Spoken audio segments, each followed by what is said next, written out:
Evening friend. তো সকালবেলা আমরা আমার বাড়িতে আসতে পারিনি, কারণ হচ্ছে এত বৃষ্টি। আর বৃষ্টি মানে এসেছিলাম, আমরা বাজার করে চলে গেছি, এতটাই বৃষ্টি হয়েছে যে আমরা এই অবধি আসতে পারিনি, পুরোটাই ভিজে গেছে। প্রতি রবিবার করে তো এমনি আসি। আর আর এই এসছি বিকেলবেলা, এসে দেখি সেই একই কেস। কি হয়েছে তোমাদের দেখাচ্ছি, ভিডিও করেছি আমি, সেটা তোমাদের দেখাচ্ছি। এবার তোমরা বলো আমরা কার কাছে যাব? আমরা মানুষ তো যে কোনো কিছু হলে মানুষ তো প্রশাসনের কাছে যায়। আমরা প্রশাসনের কাছে এতবার করে ঘুরলাম, কিন্তু কেউ কিছুই করছে না, কিছুই করছে না। এবারে বলো আমরা কি করব, কোন দিকে যাব? এসে সেই দেখি একই, আবার সেই জানলা ভেঙে সেই একই জিনিস চুরি। তবে এবারে এই দরজাটা আমি, যেহেতু আমরা লক করে গেছিলাম, এই দরজাটা ভেঙে বা খুলে বাইরে আসতে পারেনি। এর আগের বার তো লক করেনি, তাই সমস্ত কিছু নিয়ে চলে গেছে। এবারে বাদবাকি যেগুলো আছে সেগুলোও নিতে এসছে, কিছুই নেই। কিন্তু এখানে মাইক্রো ওভেনটা শুধু ছিল, মাইক্রোওভেনটা নিতে পারেনি। মাইক্রোওভেনটা আমি, যেহেতু চুরি হয়েছে, সুতরাং আমরা গত সপ্তাহে আমরা নিয়ে চলে গেছি, সেই জন্য ওই সবই নিতে এসেছিলো। আর ওপরে কি ছিল আমি জানি না, কিছু ছিল। আর এই দেয়াল আলমারিতে কিছু বাসন টাসন ছিল, পুরো ফাঁকা, একদম কিচ্ছু নেই। এবারে বলো আমরা কি করব, কোথায় যাব, কে আমাদের কথা শুনবে? আমরা সাধারণ পাবলিক। দেখাচ্ছি তোমাদের, দেখো। সকালে আসতে পারিনি, এসেছিলাম, কিন্তু এত বৃষ্টি, তার জন্য মাঝখান থেকে চলে গেছি আর কি, যে বাজারটা করে আসতে পারিনি। বিকেলবেলা এসেছি, এসে দেখি দেখো অবস্থা, আবার ওই রকমভাবে সমস্ত জানলাটা ভেঙে রেখেছে।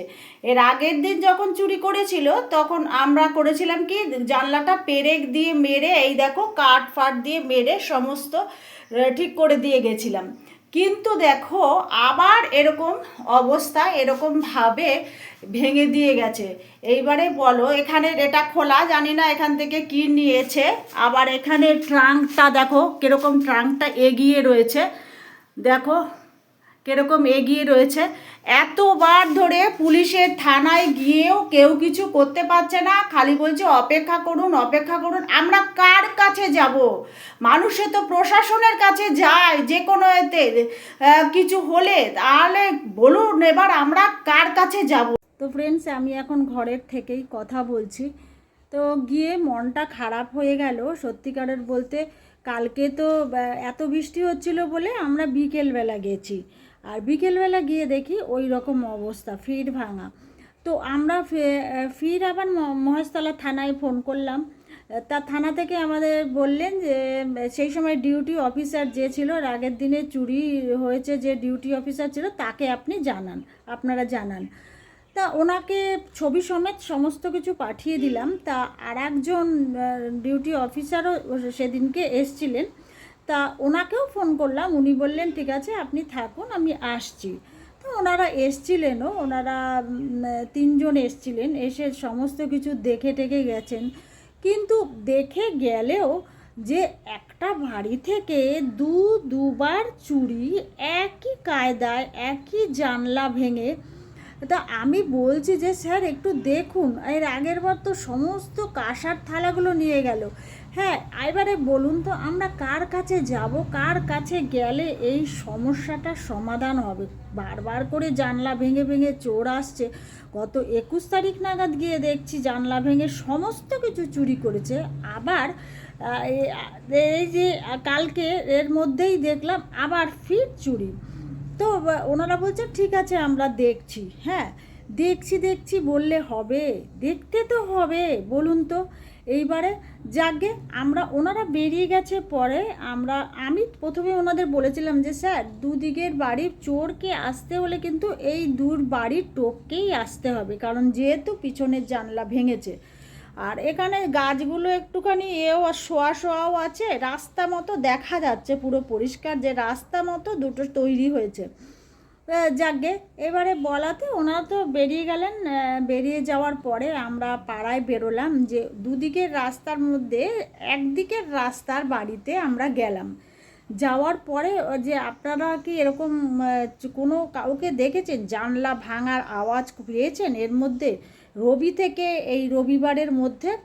তখন ওনারা বলছে যে না, আওয়াজ তো পাইনি, তবে শুক্রবার অর্থাৎ 3 তারিখ নাগাদ আমরা একটা চোর চোর করে আওয়াজ পাচ্ছিলাম খুব আপনাদের ওই দিকের থেকে। হ্যাঁ, তখন আমরা ওই দিকে ওনার কাছ থেকে চলে এসে আর দিকে যে রাস্তা গেছে, বলেছিলাম যে দু বাড়ির ওপর দিয়ে যেতে হবে, সেই রাস্তাটা ধারে মধ্যে যে বাড়িটা, সেই বাড়িটায় গেলাম। গিয়ে বললাম যে এরকম তোমরা কি এরকম দেখেছো কাউকে? তখন ও বলছে, ওই বাড়ির বউটা আমায় বলছে, জানো কাকিমা, শুক্রবার 3 তারিখ নাগাদ এখানে চোর এসেছিল। হ্যাঁ, আর চোর না, আমি দেখেছি কারেন্ট টপ ছিল, আর দেখছি আমি হঠাৎ করে মোমবাতি নিভিয়ে এরকম বাইরে মোমবাতিটা জ্বালিয়ে আমি বাইরে বেরোতে যাচ্ছি, তেমন সময় দেখি না কে জানি উঁকি মারছে। আমার এত ভয় লেগে গেছে, আমি তো চোর চোর করেছি, সবাই কিছু কিছু লোক আছে দৌড়ে এসছে। এবারে আমরা তো পরে আর ওই আর দিকের রাস্তা দিয়ে চলে গেল, মানে আমি আর দিকের যে রাস্তা বলেছিলাম, প্রথম যে বাড়িতে খোঁজ নিয়েছিলাম ওই রাস্তা দিয়ে, তো সেই দিকের রাস্তা দিয়ে চলে গেছে। হ্যাঁ, তখন বলে দৌড়ে সেখানদের রাস্তা দিয়ে চলে গেছে। তা এবারে আপনারা বলুন, আমরা কোথায় যাব, কার কাছে যাব, কার কিসের থেকে আমরা সমস্যাটার সমাধান পাবো? যে 21 তারিখ আমরা এফআইআর করলাম যে আমাদের চুরি হয়েছে, আবার 3 তারিখের মধ্যে এই 12-13 দিনের মধ্যে ফির চুরি, বলুন তো। এবারে তার প্রশাসনের, এবার আমরা কার কাছে যাব? আমরা তো যে কোনো কিছুতেই প্রশাসনের কাছে যাই, তো তাদের তো দায়িত্ব এগুলো দেখার, যে না কি একই বাড়ি থেকে দুবার চুরি হচ্ছে, মানে তাকে তো খুঁজে বার করার দায়িত্ব তাদের। তো কি বলবো আর আমি, বলুন এবার কি বলবো? ঘরের তো একই কিচ্ছু নেই, একদম কিছুই নেই, সমস্ত কিছু শুধু স্টিলের বাসনগুলো রেখে গেছে, যেগুলো প্রয়োজন নেই সেগুলো রেখে গেছে, আসল জিনিসগুলোই নিয়ে গেছে। ভেবেছিলাম কি মেয়ের বিয়ে তো দেবো, কাঁসার বাসনগুলো আমার কাজে লেগে যাবে, কিন্তু সত্যি এমনই একটা মানে কপাল বা এমনই একটা জিনিস ঘটলো যে কি আমরা ভাবতে পারি না এই ধরনের জিনিস। সত্যি কথা বলতে আমি 28 বছর আমার বিয়ে হয়েছে, আমি কোনোদিনও এই জিনিস দেখিনি। হ্যাঁ, এই প্রথম আমি দেখলাম যে এই রকম করে জানলা ভেঙে এরকম চোর আসে বা চুরি হয়, এই প্রথম আমি দেখলাম। আবার কি এমনই অবস্থা যে বাংকারে উঠেছে চোর, আমাদের বাসনের একটা বাংকারই আছে। আমার একটা টেবিল আছে ভাঙা, সেই টেবিলটাকে পেতে সেই টেবিলটা পেতে বাংকারে উঠতে গেলে তো একা তো ওঠা সম্ভব না, কারণ টেবিলটা নিচু, বাংকারে উঠতে গেলে অবশ্যই তাকে একজনের কাঁধে একজন তুলতে হবে, না হলে কিন্তু সে উঠতে পারবে না, কারণ টেবিলটা অনেকটাই নিচু, সেখান থেকে লাফ মেরে বাংকারে ওঠা সম্ভব না, এটা আমার আইডিয়া যা বলছে। সুতরাং একজনের পিঠে একজন উঠে তবেই ওই বাংকারে গেছে। আর কি বলবো বন্ধুরা, মানে মন মেজাজটা এত খারাপ যে আমরা কি করব আমরা ভেবে পাচ্ছি না। কিছু কিছু লোক বলছে এইটা করো, ওইটা করো, সেইটা করো, কিন্তু সেগুলো করা কি ঠিক হবে? ঠিক হবে না। যাকে আর কি বলবো। তো আজকের জন্য টাটা, মন মেজাজটা খুব খারাপ, বাই বাই।